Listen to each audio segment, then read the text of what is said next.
ઇન્ડિયામાં આપ સૌનું હાર્દિક સ્વાગત છે। આપના ધારાસભ્ય ઉમેશભાઈ મકવાણાએ રાજકોટ આગની ઘટના અંગે મુખ્યમંત્રીને પત્ર લખી સીબીઆઈ તપાસની માંગણી કરી।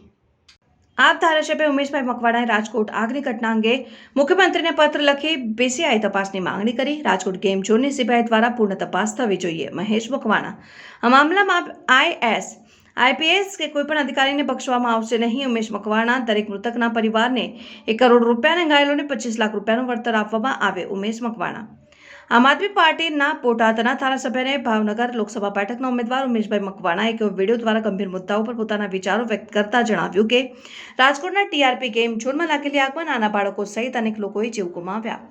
આજે પણ અનેક બાળકો ગુમ હોવાની અનેક ફરિયાદો સામે આવી છે। સરકાર દ્વારા એસઆઈટીની રચના કરવામાં આવી છે અને નાના અધિકારીઓ સામે કાર્યવાહી કરવામાં આવી છે, પરંતુ વાસ્તવમાં જે અધિકારીઓ બીએએસ કે આઈપીએસ કક્ષાના છે તેમની બદલી કરીને કાર્યવાહી કરવામાં આવી છે। આ ખરેખર ખૂબ જ દુઃખદ બાબત છે।